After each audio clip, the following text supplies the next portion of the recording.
कुछ पता नहीं कौन उसको बाहर छोड़ गया। बहुत बुरी हालत थी। अच्छा, किसी को वहाँ से जाते हुए नहीं देखा? नहीं। कैसी हालत है अभी उस लड़की की? अब तक वो बेहोश है, सर में गहरी चोट लगी है। ओहो, उसके पास से कोई ऐसी चीज मिली जिससे उसकी पहचान हो सके? वो कौन है, कहाँ की रहने वाली है? नहीं, ऐसा कुछ भी नहीं पता चला। तब तो हमें उसके फोटोग्राफ निकालने पड़ेंगे ताकि उसके रिश्तेदारों की पहचान हो सके। ठीक है।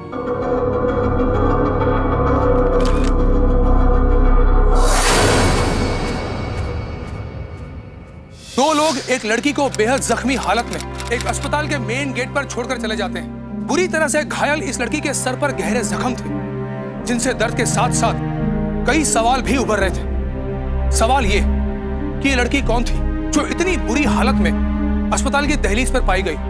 वो लोग कौन थे जो उसे इस हालत में अस्पताल तक पहुंचाने आए? और सबसे अहम सवाल, लड़की की ये हालत हुई कैसे और किसने की? सवाल और भी थे, मगर जवाब तभी मुमकिन था। कई बार हादसों में सर पर चोट लगने की वजह से माइल्ड एमनीसिया का असर देखा गया है। कविता को कुछ कुछ बातें याद आ रही थी। डॉक्टर के लिए यह खुशी की बात थी। वो जान गए थे कि कविता की याददाश्त पूरी तरह से नहीं गई है, और उन्हें उम्मीद थी कि कविता को और बातें भी याद आएंगी। जाहिर है कविता भी यही चाहती थी कि उसकी याददाश्त पूरी तरह से वापस आ जाए।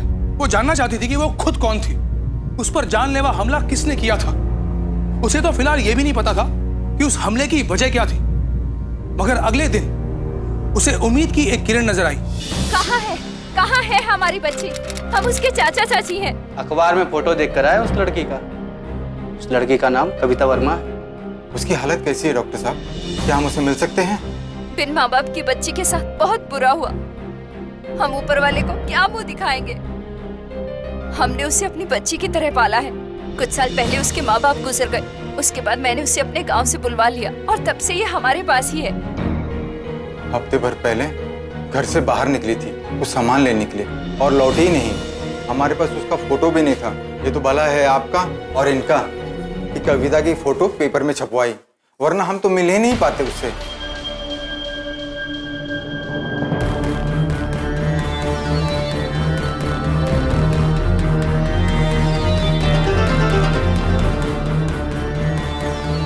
कहाँ चली गई थी मेरी बच्ची?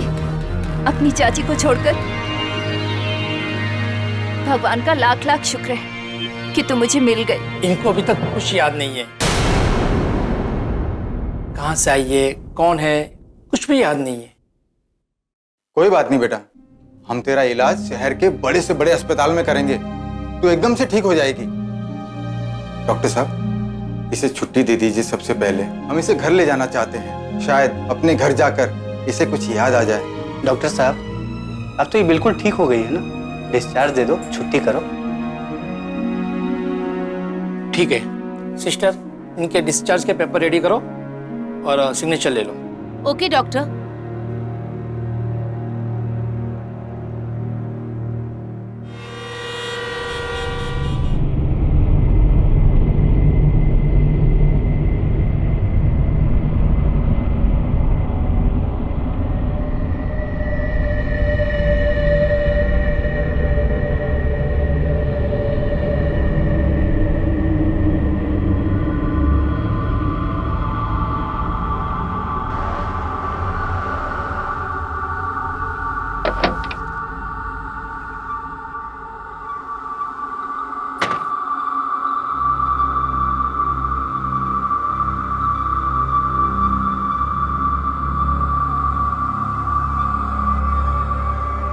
यहाँ तो कुछ भी जाना पहचाना नहीं लग रहा है।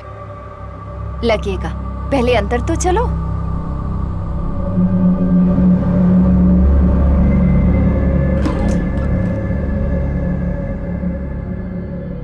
मुझे कुछ याद नहीं आ रहा है, कुछ भी जाना पहचाना नहीं लग रहा है। मेरी चीजें, मेरा सारा सामान कहाँ है?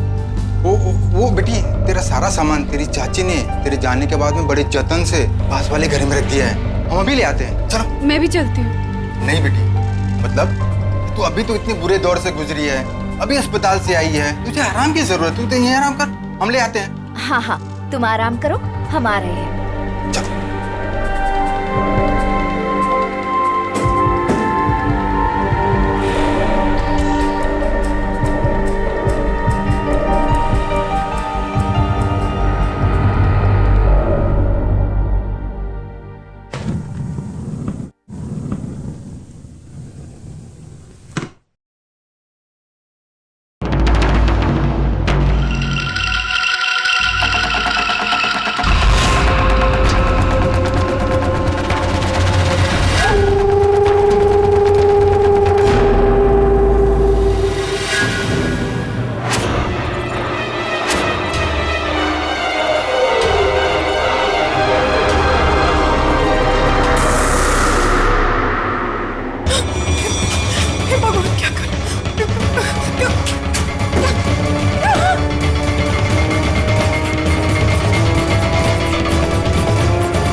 बाकी का काम पूरा होने के बाद मिलेगा।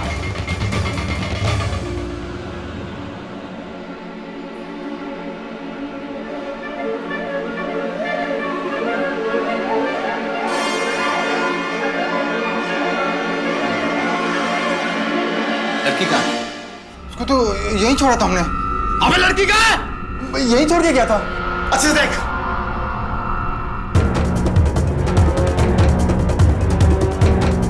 अबे मोरी, पकड़ उसे।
तुम यहाँ?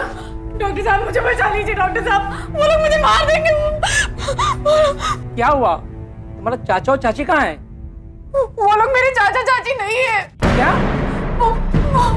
वो तो किसी के कहने पे मुझे यहाँ से लेकर गए थे।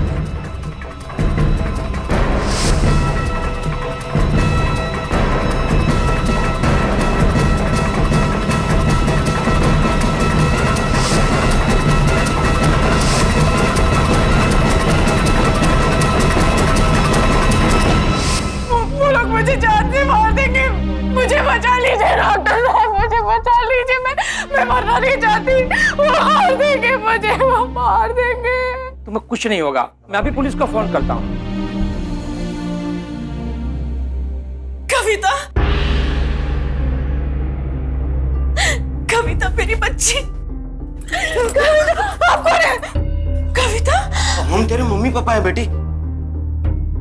मैं कैसे यकीन कर लूं कि आप लोग सच बोल रहे हो? हमने अखबार में पढ़ा था कि इसकी याददाश्त खो गई है। देखिए, हम ये ले आए। देखिए,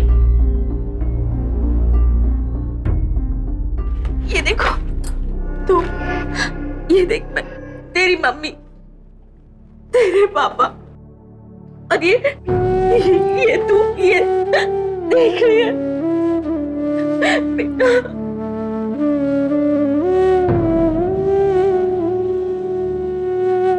कविता, याद करने की कोशिश कर मेरी।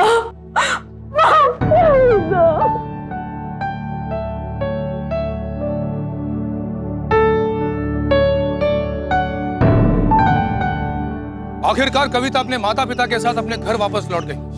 कविता का घर शहर से काफी दूर था, इसलिए उन्हें कविता को ढूंढने में कुछ वक्त लग गया।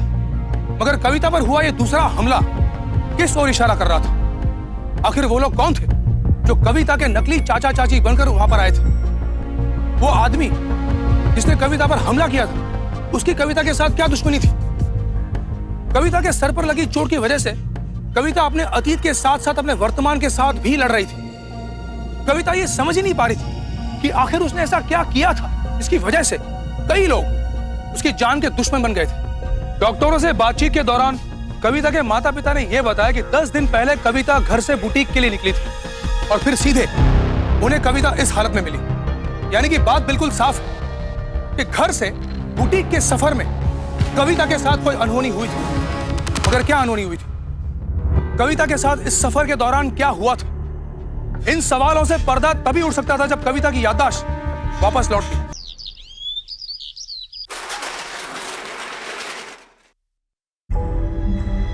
तुम्हारे बुटीक में 2 वर्कर्स भी हैं। मैंने उन्हें भी बुलवाया है ताकि तुम उनसे मिल लो।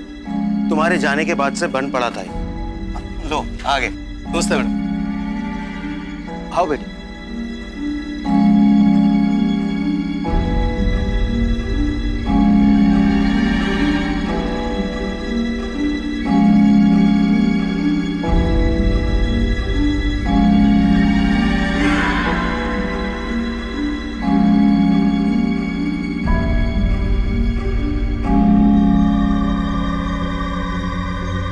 बेटी कुछ याद आया? ये जगह देखकर भी कुछ याद नहीं आ रहा पापा, कुछ भी नहीं। हेलो, कविता क्रिएशंस। कौन? कविता को फोन दे। आपके लिए मैडम। मेरे लिए? हेलो, कविता वर्मा बोल रही, बोलिए। तो तुम मरी नहीं, वापस आ गई। पहले तो तू बच गई, लेकिन अब नहीं बचेगी तू। चली जा यहाँ से, वरना मर जाएगी। तो कौन बोल रहा है? कौन बोल रहा है? हेलो, कौन बोल रहा है? हेलो हेलो, क्या बोल रहा था? और बेटा तुम इतने परेशान क्यों हो? धमकी? कोई मुझे धमकी दे रहा था पापा। कह रहा था कि इस बार तो मैं बच गई, पर इस बार नहीं बचूंगी। कोई मुझे मारना चाहता था पापा। मैं बच गई, लेकिन वो फिर मुझे मारने की कोशिश करेगा, मुझे मार देगा वो। नहीं बेटी नहीं, कुछ नहीं होगा तुम्हें। मैं तो जानती भी नहीं हूँ कि मैंने क्या किया है। कह रहा था यहाँ से चली जा। यहाँ कुछ हुआ था? आप लोगों को कुछ पता है? कुछ हुआ था? मैंने कुछ किया था? कुछ भी याद कीजिए प्लीज। नहीं, यहाँ तो कुछ भी नहीं किया आपने। हाँ, कुछ भी नहीं।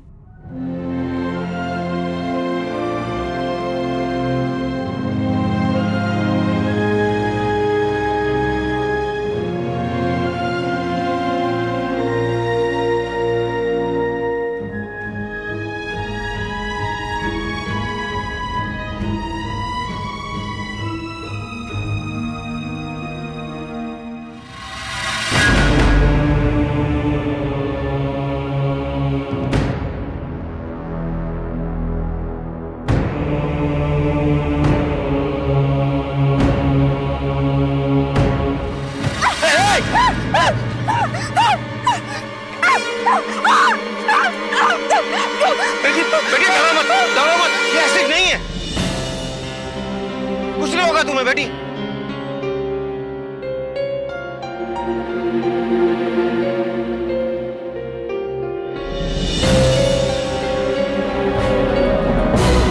कविता वर्मा को जान से मारने की धमकियां दी जा रही थी, मगर वो समझ ही नहीं पा रही थी कि उसने ऐसा किया क्या था कि बुरे और बदमाश लोग ही नहीं बल्कि पुलिस भी उसे उस इलाके से चले जाने को कह रही थी। उसे डरा रही थी कि अगर वो नहीं गई तो फिर से उसके साथ एक बड़ा हादसा हो सकता है। मगर कुछ दिनों बाद उसे एक रास्ता नजर आया, वो चेहरा जो उसे बार बार दिखाई दे रहा था। ये चेहरा ही इस सारी गुत्थी को सुलझाने की ताकत रखता था। आलोक वर्मा ने अपने एक पुराने दोस्त से बात की, जो एक आर्टिस्ट थे, जो पोर्ट्रेट्स यानी कि लोगों की पेंटिंग बनाते थे। कविता ने उनकी मदद से उस चेहरे को कागज पर उतारने की कोशिश की। बेटी, ये मेरे दोस्त महराज जी बहुत अच्छे स्केच आर्टिस्ट है। तुम्हें बस वो इंसान का हुलिया बताना है और ये चुटकियों में उसकी स्केच तैयार कर देंगे।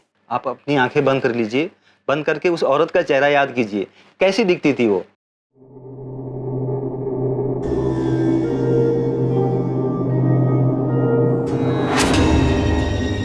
वो लगभग 40-50 साल की औरत है, गोल चेहरा है, सर पे घूंघट लेती है, छोटी छोटी आंखें, मोटे भौं हैं, पतले होठ हैं।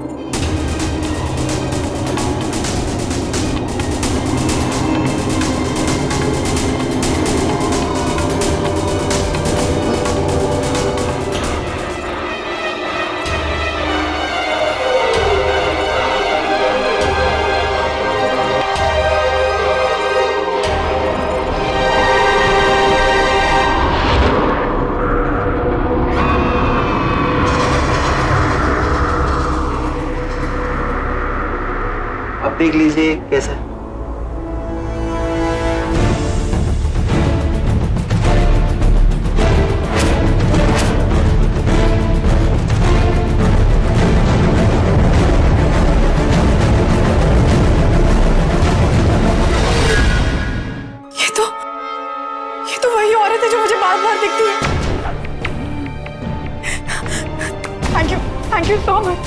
Thank you so much.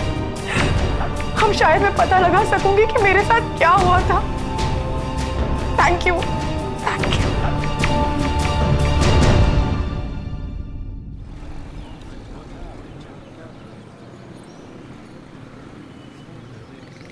Thank you मेरा साहब।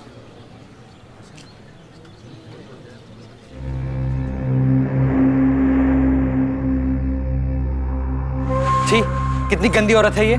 ऐसी औरतों की जगह तो कोठे पे होनी चाहिए। क्या बोला तूने मेरी बेटी के बारे में? क्या बोला? वही बोला जो है सब बोल रहे हैं। पहले अपनी बेटी की करतूत देखो, दूसरों की गिरबान पकड़ने चले हैं।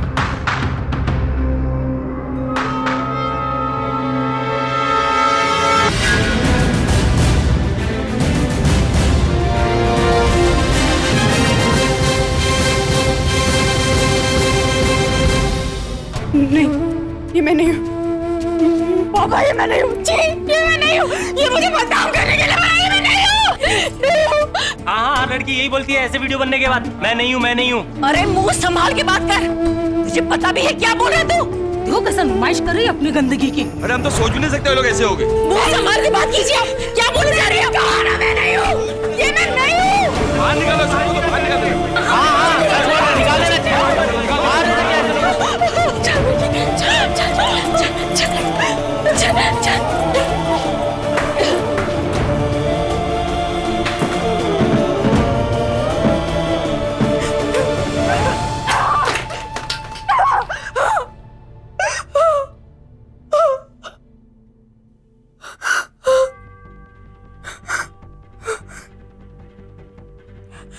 नहीं, मैं चुप नहीं बैठूंगी।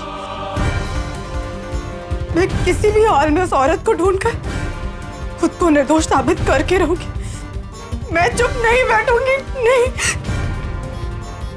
बेटी, मैं जाता हूँ उसे ढूंढने के लिए, तुम घर पर ही रहो। तुम्हारा बाहर निकलना ठीक नहीं।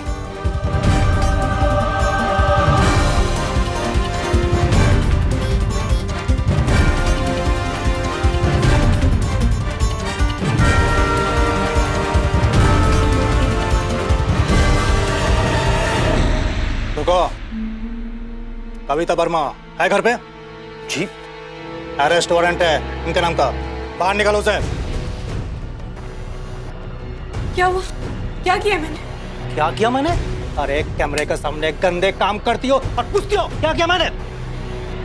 चलो हाथ पर लगाओ। नहीं इंस्पेक्टर साहब, क्या बोल रहे हैं इंस्पेक्टर साहब? मैंने क्या किया? कोई मुझे बताएगा? सब मेरे पीछे क्यों पड़े हुए? अरे तुझे तो ये सब गंदे काम करने से पहले सोचना चाहिए था। माँ, मुझे चलो, कुछ नहीं सुनना है, चलो। मेरी बेटी ऐसा काम नहीं। चलो। अरे इंस्पेक्टर साहब, कविता के लिए ये गुत्थी सुलझने के बजाय और भी उलझती जा रही थी। पहले उस पर जानलेवा हमला हुआ, फिर जब वो वापस लौटी तो उसे जान से मारने की धमकियां मिलने लगी, फिर उसके चरित्र पर हमला किया गया, और फिर आखिरकार पुलिस उसे ही गिरफ्तार करके ले गई। अपनी दिमागी हालत से बेबस कविता ये समझ ही नहीं पा रही थी। उसे कुछ याद ही नहीं आ रहा था कि आखिर उसने ऐसा किया क्या जिसकी वजह से वो सबकी आंखों में खटक रही थी। पुलिस ने कविता को अभद्र व्यवहार के लिए गिरफ्तार किया था, मगर उसके पिता ने जमानत देकर उसे छुड़वा लिया।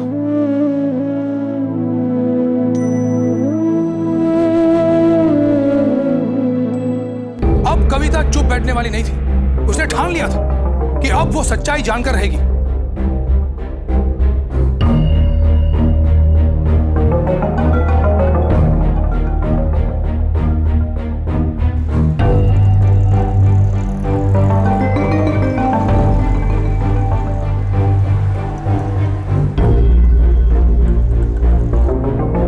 वो दुआ कर रही थी कि उसे वो औरत मिल जाए। इसका स्केच उसने मिस्टर मेहरा की मदद से बनाया था। कई दिनों तक यहां वहां भटकने के बाद वो औरत उसे नहीं मिली, मगर इसी बीच एक दिन उसे एक अनजान आदमी का फोन आया।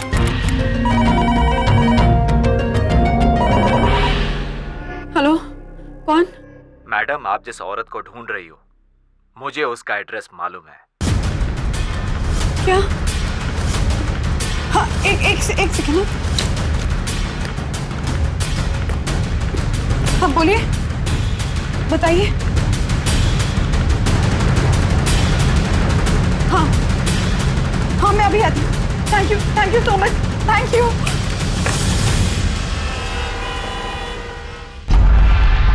1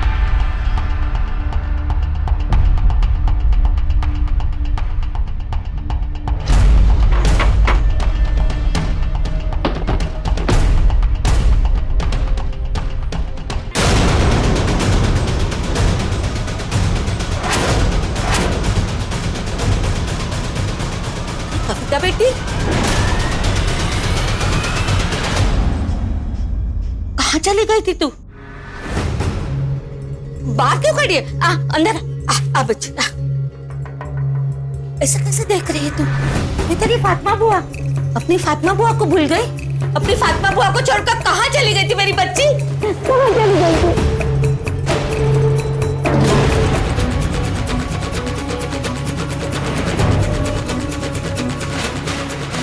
सलमा, कविता वापस आ गई। ये सलमा है। इसकी इज्जत बचाने के लिए तूने अपने आप को गुंडों के हवाले कर दिया था। मैंने? क्यों? बेटा, मैं जानती हूँ तू सब कुछ भूल गई है। उन गुंडों ने तुझे कितना मारा था, बहुत मारा था बेटा। क्यों? क्या किया था? किया नहीं, मना कर दिया था। मैं तुझे बताती हूँ।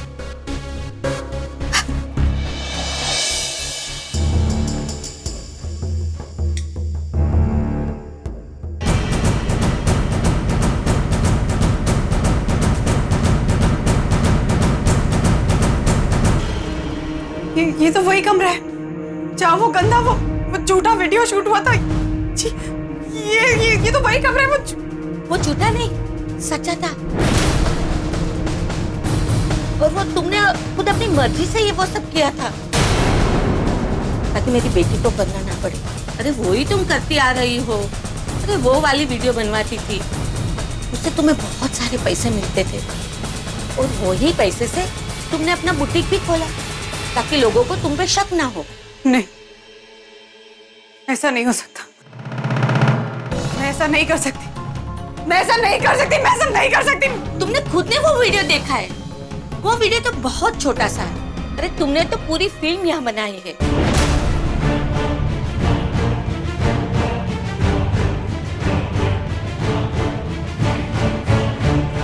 नहीं, मैं ऐसा नहीं कर सकती। नहीं बेटी, तुम्हें क्या झूठ बोल रही हूँ? अम्मी, अम्मी वो लोग आ गए। उनको पता चल गया कि कविता यहाँ आई है। कौन लोग? अरे वही गुंडे लोग जिन्होंने तुम्हें मार मार कर अधमरा कर दिया था क्योंकि तुमने सलमा की इज्जत बचाई थी ना। फिर से मेरी बेटी पे हमला करेंगे। अगर तुमने वो फिल्म बनाने को इनकार कर दिया तो बेटी मैं तुम्हारे सामने हाथ जोड़ती हूँ, तुम मना मत करना। वो लोग हम सबको मार डालेंगे। मैं ऐसा कभी नहीं हाथ जोड़ती हूँ, कभी नहीं कर सकती। सबको मार डालेंगे बेटी।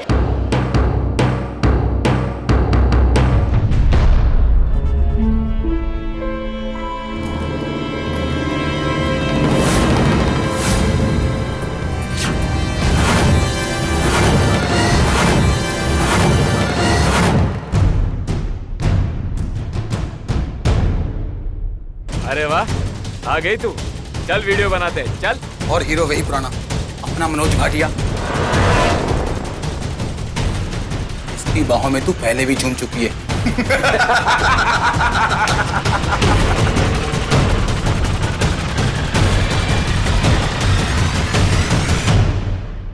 मुन्ना, जा अंदर जाकर कैमरा लगा।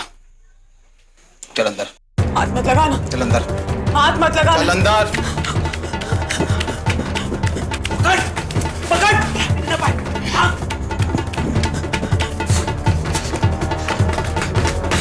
अबे कहाँ गई? तू उस तरफ जा। ठीक, तुम इधर आओ।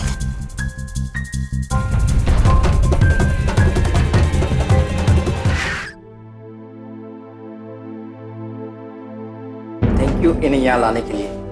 थैंक यू कहकर आप मुझे शर्मिंदा कर रहे हैं। हर इंसान को दूसरों की मदद करनी चाहिए। काश सब लोग आप जैसी सोच रखते हैं। जी, मैं एक सोशल वर्कर हूँ, एनजीओ चलाता हूँ लोगों की मदद करने के लिए। बस वही कर रहा हूँ। मैंने अखबार में इनके बारे में पढ़ा था। मेरी बेटी को आपकी और भी मदद चाहिए होगी कौशल जी।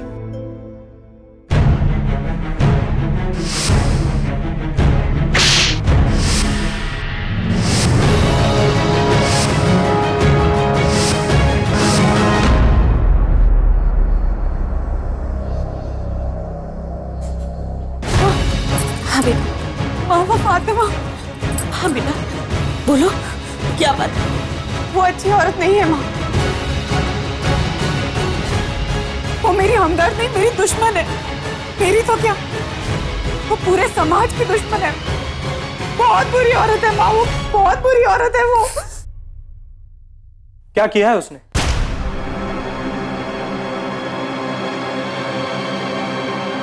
बाजी अस्सलाम वालेकुम। बाजी 100 रुपए का माल। मैंने आपको पहले भी वार्न किया था ना कि आप ये नशीली चीजें बेचने का काम बंद कर दीजिए, पर आप नहीं माने। अब मुझे आपके खिलाफ पुलिस कंप्लेंट करनी पड़ेगी। पुलिस में कंप्लेन करेगी? तू मेरे खिलाफ पुलिस में कंप्लेन करेगी? तू मेरे खिलाफ बोलेगी? ये इलाका मेरा है, मेरा। तेरे में हिम्मत है ना? जा जा पुलिस में और मेरी कंप्लेन कर। जा जा यहाँ से। अब मैं आपको गिरफ्तार करवा कर देख लीजिएगा। दाई 2 घंटे में रेडी रखिएगा, मैं आ रही हूँ।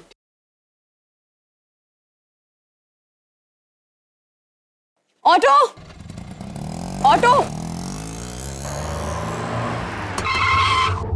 ये क्या है यहाँ? ऑटो भी नहीं रुकता है। छोड़ो। मना किया था ना? हाँ, तेरी तो पुलिस में गई मेरी शिकायत करने के लिए। अब मैं तेरी ऐसी हालत करूंगी कि जिंदगी भर तू मुझे भूल नहीं पाएगी। ये देख ले, आज मेरा चेहरा तो ढंग से देख ले।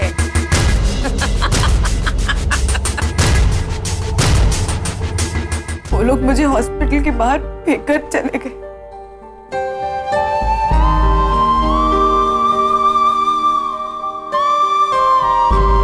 फिर जो आप सब जानते हैं। नहीं बेटी, नहीं जानते थे। तुमने कितना सहा, कितनी तकलीफें झेली, तुम्हें कितना ढूंढा, कहां कहां नहीं गए हम। पुलिस स्टेशन में रिपोर्ट भी की, पर तुम्हारा कुछ पता ना चला। अब मालूम हुआ कि तुमने कितनी यातनाएं झेली होंगी। वो भी सिर्फ इसलिए क्योंकि तुमने उन बुरे लोगों के खिलाफ शिकायत दर्ज की। मैं हार नहीं मानूंगी। मैं उन लोगों को सजा दिलवा कर रहूंगी, चाहे मेरी जान क्यों ना चली जाए।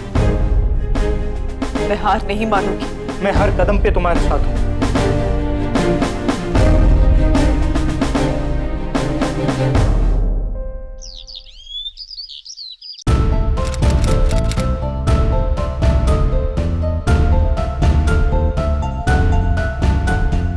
मुझे एफआईआर दर्ज करानी है।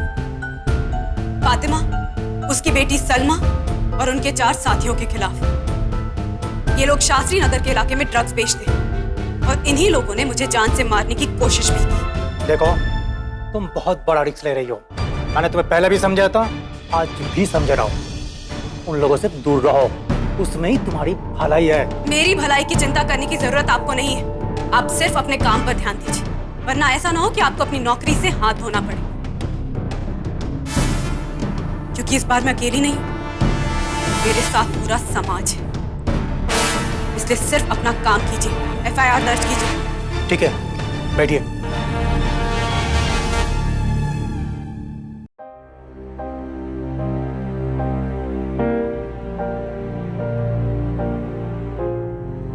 तुमने पूरा केस डिटेल में लिखा है ना? एक एक चीज, जो कुछ भी मेरे साथ हुआ और जिन लोगों की वजह से हुआ, सब कुछ। गुड। अब ये सब इन सबको मेल कर दो। Commissioner of police, home minister, prime minister, chief minister's office को भी। और हाँ, पहले जो एएनसी को मेल भेजा था वो भी अटैच कर दो। जी।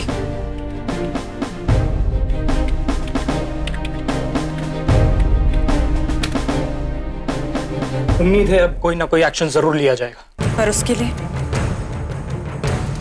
मुझे लोगों को अपने साथ लाना होगा।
आपके बच्चों पर हमला करे तो आप बिना अपने जान की परवाह किए अपने बच्चों की रक्षा करेंगे। लेकिन नशे का जहर बेचने वाले लोग रोज थोड़ा थोड़ा करके आपके बच्चों की जान ले रहे हैं। आप फिर भी चुप हैं। अगर आज हमने इसके खिलाफ आवाज नहीं उठाई तो ये जहर हमारे देश की युवा पीढ़ी को बर्बाद कर देगा, हमारे देश को खोखला कर देगा।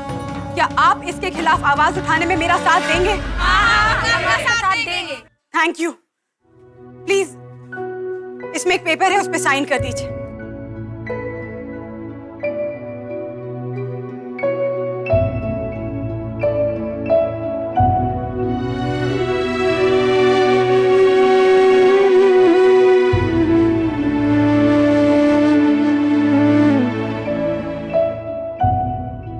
नशा छोड़ो, नशा छोड़ो, छोड़ो, नशा छोड़ो, नशा छोड़ो, नशा छोड़ो, नशा छोड़ो, नशा छोड़ो, नशा छोड़ो, नशा छोड़ो, नशा छोड़ो, नशा छोड़ो, नशा छोड़ो, नशा छोड़ो, नशा छोड़ो, नशा छोड़ो, नशा छोड़ो, नशा छोड़ो।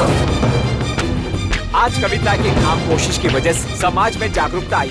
इस मुहिम के चलते न जाने कितने ही लोगों के अपनी जिंदगी बचा पाए, न जाने कितने ही ऐसे लोग जो नशे के आदी हो चुके थे नशे से मुक्ति पा चुके हैं। कविता के इस धैर्य और बहादुरी को देखते हुए आज सारा देश कविता को सलाम करता है।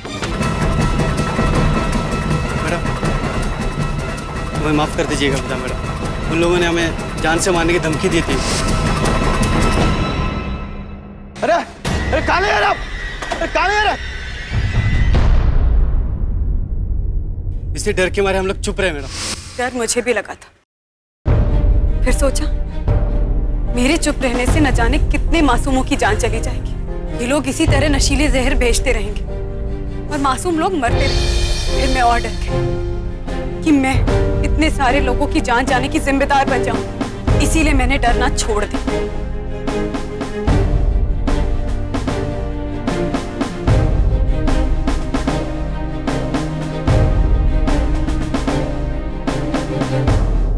अपनी याददाश्त वापस आने के बाद कविता वर्मा ने एक जबरदस्त मुहिम चलाई। उसने लोगों में यह जागरूकता फैलाई कि नशे का काला कारोबार जो फातिमा और उसके साथी चला रहे हैं वो उनके घरों को तबाह कर देगा, उनके हंसते खेलते परिवार की जिंदगियों को नरक बना देगा, उनकी जिंदगियों में जहर घोल देगा। कविता की ये सारी बातें उनके दिमाग में घर कर गई और फिर उन सब ने मिलकर फातिमा और उनके साथियों के खिलाफ एक जबरदस्त जंग छेड़ दी। पिछले साल हुआ एक सर्वे के अनुसार हमारे भारत देश में करीब 50 लाख से भी ज्यादा लोग हीरोइन जैसे जानलेवा नशे के शिकार हैं और 1 करोड़ से भी ज्यादा लोग अन्य प्रकार के नशे के जाल में फंसे हुए हैं। यह जहर हमारे समाज को अंदर से धीरे धीरे खोखला कर रहा है। इसे रोकने के लिए सरकार ने हर राज्य की पुलिस स्टेशन और क्राइम ब्रांच में एंटी नारकोटिक्स सेल स्थापित किए हैं जो नशे के खिलाफ मिलने वाली शिकायतों पर कार्रवाई करते हैं। अगर आपके इलाके में भी ऐसा कोई शख्स या गिरोह मौजूद है जो ऐसे नशे का काला कारोबार कर रहा है तो अपने राज्य की पुलिस की वेबसाइट पर जाकर एंटी नारकोटिक सेल के नंबर पर फोन कर सकते हैं और शिकायत दर्ज करवा सकते हैं ताकि नशे का यह काला कारोबार पूरी तरह बंद हो जाए। कविता वर्मा और सोशल वर्कर कौशल सरन की चिट्ठियों का भी असर हुआ और फातिमा शेख और उनके चारों साथियों को गिरफ्तार कर लिया गया। उन पर कविता पर जानलेवा हमला करने का भी केस दर्ज किया गया। ये कविता की बहादुरी और हिम्मत ही थी जो उसने ऐसे असामाजिक तत्वों के खिलाफ इतना बड़ा कदम उठाया। अगर कविता एक सच्चे नागरिक होने का सबूत नहीं देती, वो उनके अपराध को देखकर भी अनदेखा कर देती, तो शायद नशे का यह काला कारोबार यूं ही चलता रहता।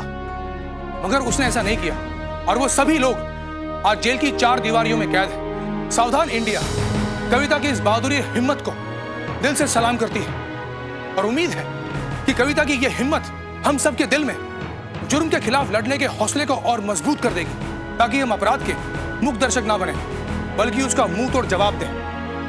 अब मैं अमर उपाध्याय आप सबसे इजाजत चाहता हूं। कल फिर हाजिर होंगे जुर्म से जंग की ऐसी ही सच्ची साहस भरी दास्तान लेकर। तब तक सावधान इंडिया, 100 फाइट बैक्स।